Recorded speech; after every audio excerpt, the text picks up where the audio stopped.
Olá, bom dia para você, seja bem-vindo a essa edição. Nós estamos ao vivo, agora são 8 horas e 31 minutos. Já começo lembrando que hoje é aquele dia, gente, que tem um gostinho diferente até para quem trabalha no fim de semana.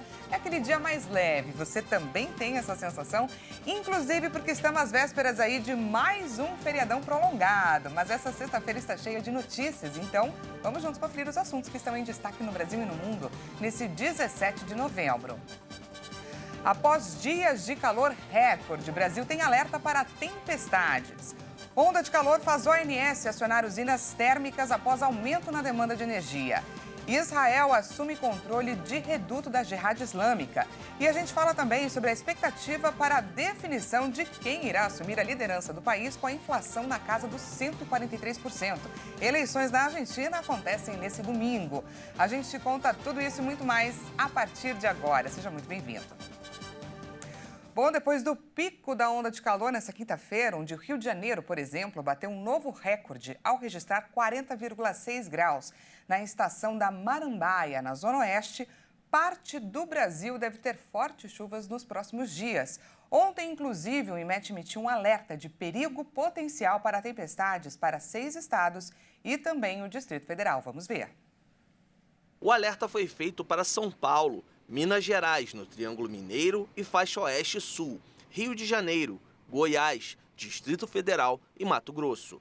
De acordo com o Climatempo, os temporais devem seguir intensos no sul e se espalhar para as demais regiões do país ao longo desta sexta-feira e durante o fim de semana. Os estados do Rio Grande do Sul e Santa Catarina, que já vinham registrando altos acumulados de chuvas nos últimos dias, estão sob aviso de grande perigo por conta das tempestades. Em Santa Catarina, a Defesa Civil emitiu um alerta para o risco de alagamentos e deslizamentos por causa dos temporais. Os termômetros com marcas recordes da última semana são consequência da quarta onda de calor deste ano. Ainda que comum com a aproximação do verão, este ano o fenômeno foi intensificado por um El Niño considerado atípico e pelos efeitos do aquecimento global. Vale destacar que nesta sexta, algumas capitais ainda devem registrar temperaturas próximas aos 40 graus, especialmente nas regiões centro-oeste e sudeste. Com a formação e o avanço da frente fria, as máximas devem baixar gradativamente, com alívio sendo sentido a partir de domingo. Em capitais como São Paulo e Rio de Janeiro, que registraram recordes de calor na última semana, a expectativa é que a máxima caia a 10 graus entre sábado e domingo. E diante da atual onda de calor, o país tem registrado um aumento do consumo de energia. Com isso, o Operador Nacional do Sistema Elétrico acionou as usinas térmicas para dar conta do aumento da demanda. As usinas térmicas costumam ser acionadas quando os reservatórios das hidrelétricas estão em baixa, o que não é o caso agora. Desta vez, as térmicas entraram em cena por causa do aumento da demanda, provocado pela nova onda de calor, que inclusive alcançou seu pico na última segunda-feira. A produção das usinas térmicas vinha mantendo um padrão médio em torno de 7.000 megawatts por dia. No dia 13 de novembro, quando houve o recorde na demanda, a produção das térmicas começou a subir. E de lá para cá já aumentou 63%. A grande questão é que as termoelétricas conseguem dar uma resposta mais rápida em termos de distribuição de energia. Mas o lado negativo é que elas são mais caras e também mais poluentes. A energia gerada pelas termoelétricas é mais cara por causa do custo dos combustíveis fósseis, como, por exemplo, o gás natural. E vale destacar que, com o conflito no Oriente Médio, os derivados do petróleo subiram de preço. A ANEEL, no entanto, pontua seu diálogo constante com o Ministério de Minas e Energia, distribuidoras e autoridades locais para estabelecer protocolos visando melhorar a resposta a eventos climáticos extremos. O objetivo é aprimorar os planos de prevenção e redução de danos diante dessas situações. E por falar em energia, novamente São Paulo ficou sem energia depois de uma forte chuva com granizo que atingiu a cidade nessa quarta-feira. O prefeito de São Paulo, Ricardo Nunes, se pronunciou sobre o ocorrido e decidiu agir com relação à empresa que é responsável pela distribuição de energia elétrica aqui na capital paulista e em mais de 23 municípios da região metropolitana. O prefeito pediu o cancelamento do contrato de concessão com a Enel. No início do mês, de 3 a 7 de novembro, quase 2,1 milhões de pessoas ficaram sem luz em todo o estado de São Paulo. Novo temporal e rajadas de vento aconteceram nessa semana. E, novamente, novas quedas de energia na cidade que concentra o maior PIB do país. 80 mil clientes foram impactados. Ontem, quinta-feira, dia 16, o prefeito de São Paulo, Ricardo Nunes, disse em agenda que pediu que a Agência Nacional de Energia Elétrica cancele o contrato de concessão com a Enel. A prefeitura já havia acionado a companhia a tomar medidas urgentes para restabelecer o serviço de distribuição de energia, apresentar um plano de contingência e um cronograma preventivo para o período de chuvas. Além do apagão na cidade, outros relatos de insatisfação foram apontados.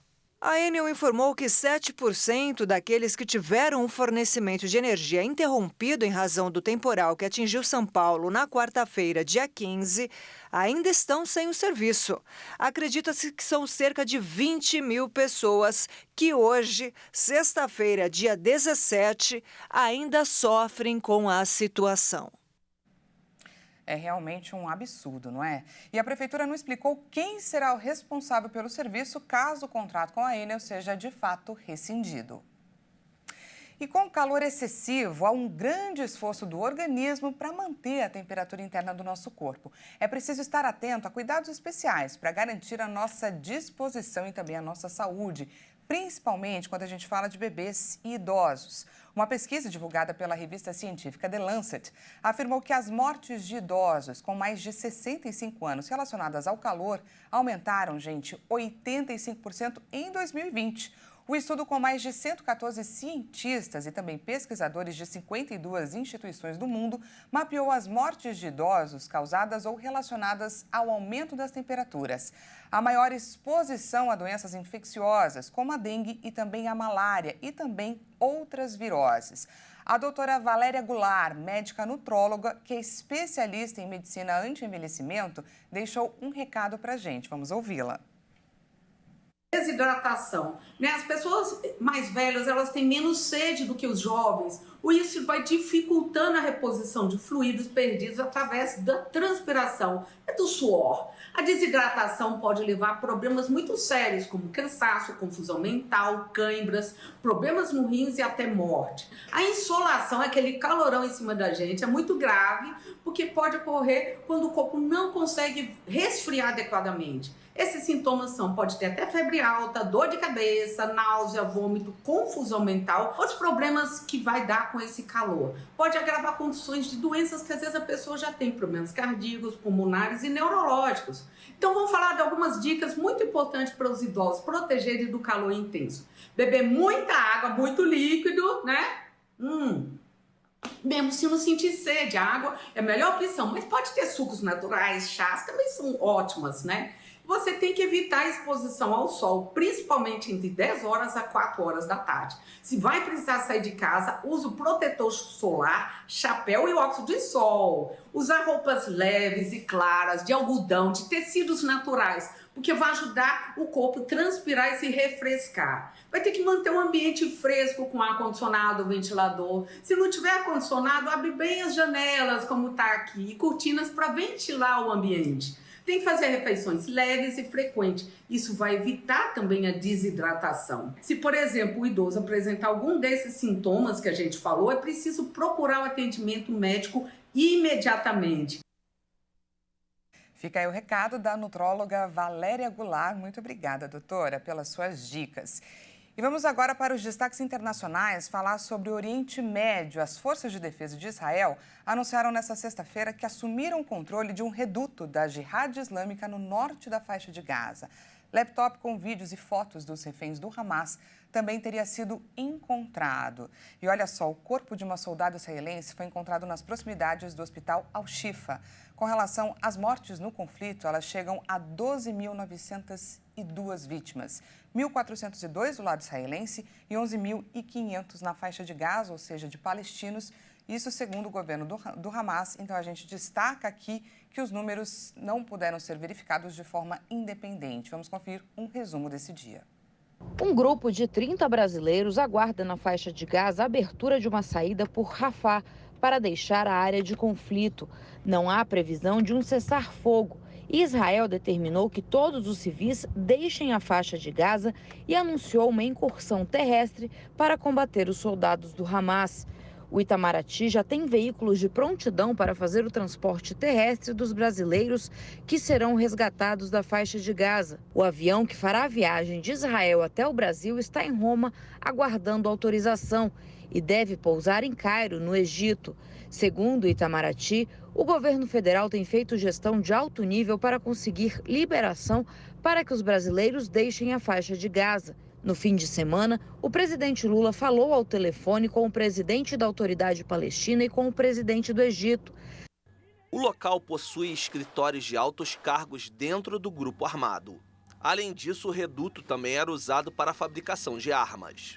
O posto acabou sendo bombardeado por Israel. Os militares disseram que encontraram foguetes potentes, drones militares e outras armas. Além disso, as forças de defesa de Israel também encontraram membros do Hamas escondidos dentro de uma escola. Os terroristas foram mortos durante a ação. Dentro da instituição, os soldados israelenses encontraram armas. Nesta sexta-feira, o corpo de uma soldado israelense que havia sido sequestrada pelo Hamas no dia 7 de outubro foi encontrado em um imóvel nas proximidades do hospital de Al-Shifa, o maior da faixa de Gaza. O governo israelense desejou condolências para a família e disse ser uma tarefa nacional localizar todos os sequestrados. O presidente Lula falou com o presidente de Israel, Isaac Herzog, sobre a libertação dos reféns e sobre a sua preocupação com a crise humanitária em Gaza. A conversa acontece após duras críticas do brasileiro aos bombardeios israelenses. O presidente Lula falou com o presidente de Israel, Isaac Herzog, sobre a libertação dos reféns nas mãos do Hamas e sua preocupação com a crise humanitária em Gaza, após criticar os bombardeios israelenses. Em uma rede social, Lula disse que falou por telefone com Herzog sobre a libertação dos reféns e a repatriação de brasileiros da faixa de Gaza. Um novo grupo de repatriados, o governo espera a definição de critérios a serem estabelecidos por Israel e também pelo Egito para elaborar uma nova lista de brasileiros e parentes próximos que querem deixar a faixa de Gaza. Mais de 60 pessoas já demonstraram interesse em serem repatriadas para o Brasil. A seguir, a gente fala sobre a expectativa para a definição de quem irá assumir a liderança do país com a inflação na casa dos 143%. E ainda, Outubro Rosa terminou e a gente mostra os resultados da campanha de doação de cabelo para a produção de perucas. Não perca, é depois do intervalo.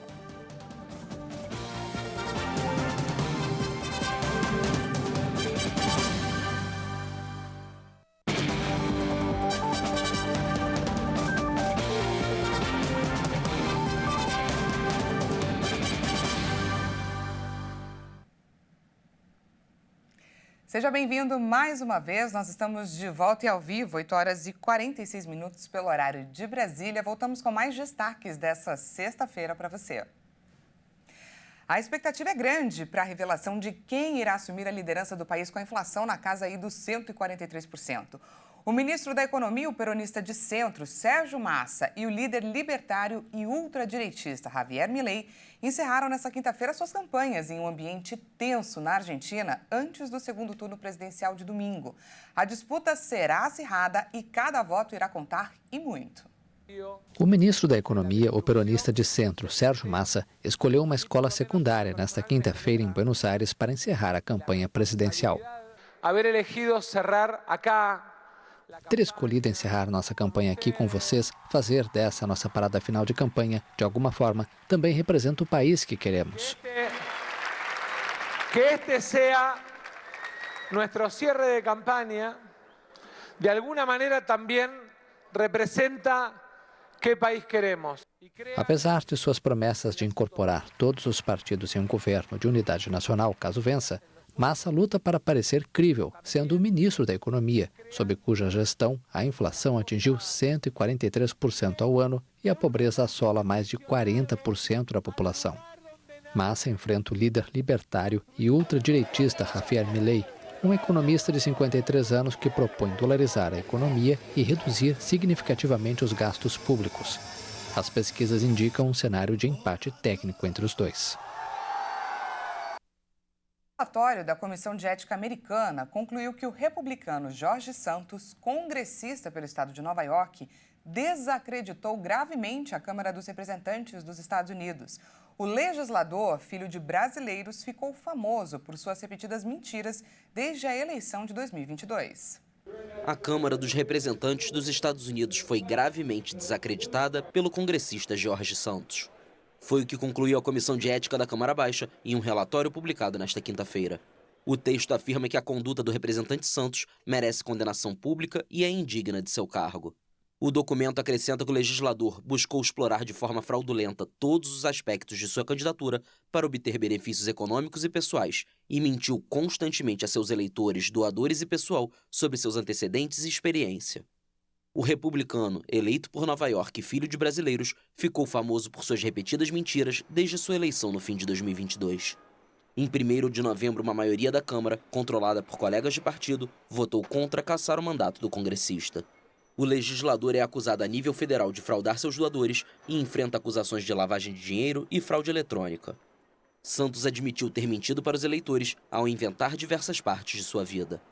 Na internet, ele indicou nesta quinta que vai cumprir seu mandato enquanto permitirem, mas esclareceu que não pretende concorrer à reeleição. A Comissão de Ética informou que enviou ao Departamento de Justiça suas conclusões sobre os fatos, pelos quais Santos está sendo processado criminalmente. A China superou as previsões dos especialistas ao lançar a internet mais rápida do mundo. Eles estimavam que as redes de ultra alta velocidade só apareceriam aí por volta de 2025. O novo marco mundial foi conquistado por meio de uma colaboração entre a Huawei e a China Mobile, junto à Universidade Tsinghua e ao provedor de pesquisa Cernet. Segundo um comunicado do país asiático, os testes para aferir a velocidade atingida começaram em 31 de julho e foram aprovados desde então. Foi construída uma rede de 3.000 quilômetros ligando Pequim ao sul da China, conseguindo atingir uma taxa de transmissão de 1,2 terabytes por segundo. Ela é muito mais veloz do que a mais avançada rede de fibra óptica vista nos Estados Unidos, com 400 gigabytes por segundo, por exemplo.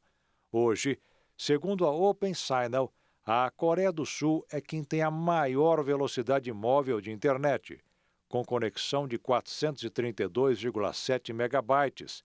Já o Brasil tem a velocidade de até 357,8 megabytes.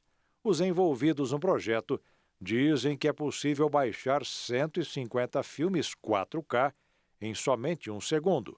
Ou seja, daria para fazer o download de todo o catálogo global de uma rede de streaming em cerca de meia hora.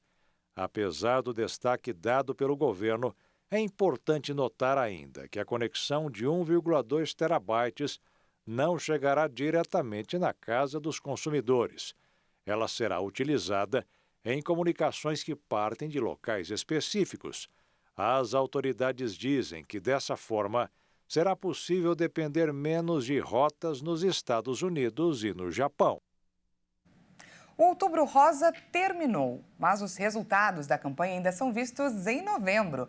Mechas de cabelo doadas ao longo de todo o mês passado à Fundação Internacional de Comunicação foram entregues nesta quinta-feira à ONG Cabe Alegria para a produção de perucas. Quem acompanhou esse momento para a gente conta é a nossa repórter Maria Clara Leite. Vamos ver. Fios tecidos com muito cuidado e depois costurados a uma touca. Assim, a ONG Cabe Alegria produz cerca de 2.000 perucas por ano para entrega gratuita a mulheres em tratamento contra o câncer. Nós enviamos perucas para todo o Brasil, recebemos pedidos até de fora do Brasil, que também enviamos. E além dos envios por correio, nós também temos bancos de perucas móveis, né? Aqui o ateliê onde estamos, tem um outro em Mogi, que está temporariamente fechado, mas já vai reabrir. E um no Rio de Janeiro.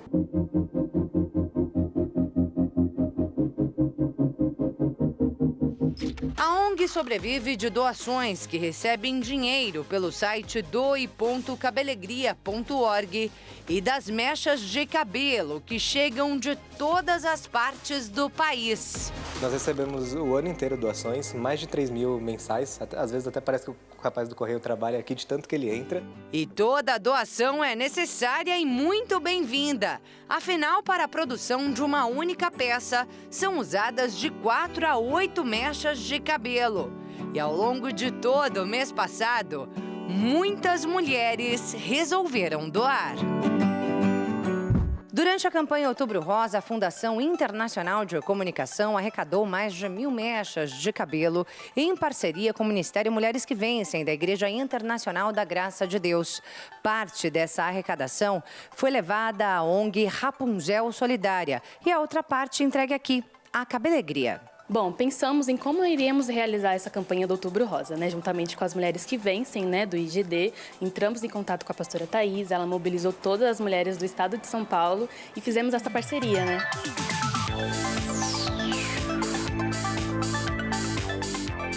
É um trabalho muito bonito, sabe? Porque a mulher, quando ela perde o cabelo, ela já perde toda autoestima, né? Então, quando a pastora fala assim, vamos fazer esse movimento, todas as mulheres já se juntam, já fazem um trabalho muito bonito. Com esse tipo de apoio, a Cabelegria cumpre seu papel de devolver a autoestima e o sorriso a milhares de mulheres em tratamento de quimioterapia em todo o Brasil. E a Fundação Internacional de Comunicação segue com seu trabalho voluntário, realizado para os mais diversos públicos. E todos podem colaborar. Então, se vocês querem arrecadar, se vocês querem doar, entre em contato conosco pelo Instagram também. Lá tem todas as informações certinhos, como arrecadar. Os nossos pontos de coleta são nas Igrejas Internacional da Graça de Deus. E nosso Instagram tem várias fotos de entrega de cesta básica, várias ações. Então, confira lá. Portanto, faça parte você também dessa corrente do bem. Essa edição fica por aqui, direto do Porto de Quebec, o porto mais antigo do Canadá e o segundo maior do país. Fica atrás apenas de Montreal. Trazemos, é claro, curiosidades. Por lá, mais de 95% da população fala francês. 40% é de descendente de irlandês e a idade média dos habitantes é de 43 anos. Pois é, uma população mais madura. O Calçadão da Marina é o grande atrativo por lá, com seu visual deslumbrante quando o tempo está favorável, é claro. Fica cheio de gente caminhando, correndo e até pedalando. Eu digo tempo favorável porque, como estamos falando aí do Canadá, hoje, por exemplo, faz 3 graus Celsius por lá. Olha só, eles estão a 2 horas na nossa frente, então são 10 horas e 57 minutos, 3 graus Celsius. Nos últimos anos, antes de 2022, a média foi de 6,4 graus, bem diferente daqui dos nossos 40 graus aqui no Brasil, não é verdade? Uma ótima manhã para você. Daqui a pouco, Bruna de Jaimo chega com mais informações às 10 horas e eu volto à 1 da tarde com o balanço das notícias dessa sexta-feira. Te espero. Até mais.